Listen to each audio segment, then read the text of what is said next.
शामी कबाब बनाने के तमाम पुराने तरीके छोड़े इस नए तरीके से बनाएं, एक नया और मज़ेदार सा फ्लेवर मिलेगा। साथ में बहुत ही ज़बरदस्त इसका टेस्ट आपको मिलेगा। बनाना तो इसको आसान है ही, साथ में इसके इंग्रेडिएंट्स भी सारे आपको आपके किचन में अवेलेबल मिल जाएंगे। तो ऐसी टिप्स एंड ट्रिक्स आगे चल के आपके साथ शेयर करूँगी जो कि आपको कभी किसी ने नहीं बताई होंगी।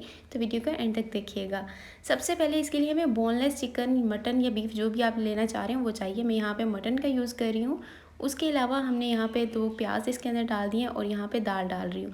अच्छा, इसकी रेशो हमने कुछ ऐसे रखनी है कि जितना हमने बीफ लेना है उसके आधा हमें यहाँ पे दाल चाहिए। मतलब यहाँ पे मैंने आधा किलो मटन लिया है तो मैं 1 पाव दाल यूज़ करूँगी। इसी के अकॉर्डिंगली आप इसको कम या ज़्यादा कर सकते हैं।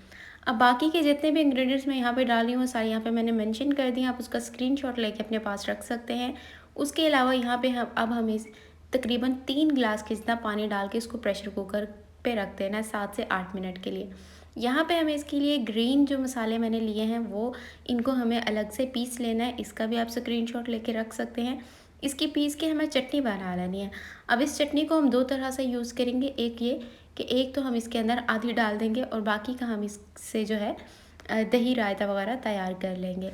अब यहाँ पे देखिए मैंने इसको खोल लिया है। इसके अंदर से पानी बिल्कुल ड्राई हो चुका है। हमें इसका पानी एकदम ड्राई करना है। एक कतरा भी इसके अंदर पानी नहीं होना चाहिए, फिर ही आपके सीख कबाब बहुत अच्छे बन के आएंगे। अब आप चाहें तो इसको सिलबट्टे पे पीस लें या फिर इस तरह से आलू मैशर से मैश कर लें, लेकिन इसको आपने चॉपर में चॉप नहीं करना। जब आप इसको चॉपर में चॉप करते हैं इसके जितने भी रेशे होते हैं वो सारे टूट जाते हैं। और दूसरी रीज़न ये भी होती है कि आप लोग अक्सर क्लेम करते हैं कि हमारे जो शामी कबाब है उसके अंदर इस तरह से रेशे नहीं बने। वो इसलिए नहीं बनते क्योंकि आप लोग शामी कबाब कीमे के बना रहे होते हैं। तो जब भी शामी कबाब बनाएं वो बोनलेस चिकन, मटन या बीफ जो भी आप यूज़ करें उसी के बनाएं। अब मैं इसको सिलबट्टे पे भी पीस लूँगी और बाद में आपको दिखाती हूँ कि इसका टेक्सचर कितना स्मूथ हो जाएगा और जितने भी रेशे होंगे वो एकदम रेशे रेशे बन के आ जाएंगे। अच्छा, उसके बाद में ये जो ग्रीन चटनी मैंने इसके अंदर डाली है, इसका जो इसके अंदर टेस्ट और फ्लेवर जो मज़ा आने वाला है ना उसकी तो बात ही अलग है। खाते साथ ही आपके मुंह से निकल आएगा, वाह क्या बात है। अब आप लोग देख सकते हैं इसको मैंने अच्छे से इसके अंदर मिक्स कर लिया है और उसके बाद अब मैं इसको सिलबट्टे पे पीस के आपको दिखाती हूँ। यहाँ पे देखें जी, मैंने इसको सिलबट्टे पे पीस लिया और इसके आप लोग रेशे देख सकते हैं एकदम अलग अलग हैं और इतने ज़बरदस्त इसके रेशे बन के आए हैं। अब एक अंडा लिया है मैंने और इस अंडे को मैंने पहले चेक कर लिया कहीं ख़राब तो नहीं है। सेपरेट बाउल में डाल के चेक कर लीजिएगा क्योंकि आजकल मौसम ऐसा है कि अंडे ख़राब ही निकल आते हैं। और ये अंडा हम इसके अंदर डाल देंगे। ये अंडा इसके अंदर डालने का मकसद ये है कि आप इसको 1.5 से 2 माह तक फ्रीज़ भी कर सकते हैं और उसके बाद जब भी आपको इसको फ्राई करना होगा आपको सेपरेट से इसको अंडे में डिप करके फ्राई नहीं करना पड़ेगा। आप इसको इसी तरह से डायरेक्टली फ्राई कर सकते हैं। तो इस तरह से जब हम अंडा इसके अंदर डाल देते हैं ना तो वो बहुत ईजी रहता है, हमें अलग से बर्तन गंदे नहीं करने पड़ते। अब हम इसको एक कोल्ड स्मोक देंगे। इसके साथ इसका फ्लेवर, इसका टेस्ट और भी ज़्यादा बढ़ जाएगा। बिल्कुल हैदराबादी शामी कबाब का मज़ा आपको अपने घर में, अपने किचन में मिल जाएगा।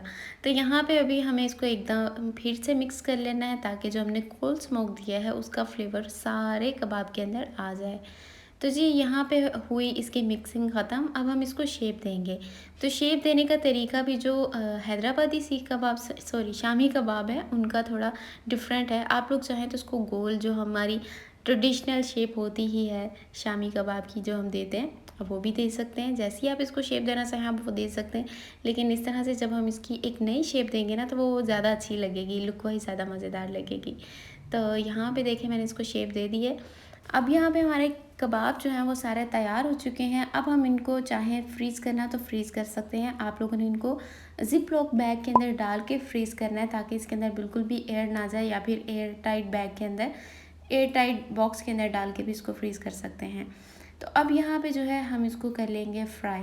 तो फ्राई करने के लिए बिल्कुल थोड़ा सा ही हमें इसके लिए ऑयल चाहिए होगा। ऐसा नहीं है कि आपने अंडा नहीं लगाया तो आपको ज़्यादा ऑयल चाहिए होगा। बिल्कुल थोड़े से ऑयल में ये फ्राई हो जाएंगे और उसके बाद हमने इसको तकरीबन लो फ्लेम पे ही फ्राई करना है ताकि इसका ऊपर से जो कलर है ना वो बहुत ही प्यारा सा गोल्डन ब्राउन सा आ जाए।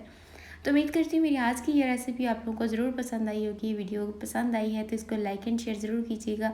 शेयर कीजिएगा अपने फ्रेंड्स और फैमिली के साथ ताकि सभी लोग इस मज़ेदार और नई रेसिपी को इंजॉय कर सकें।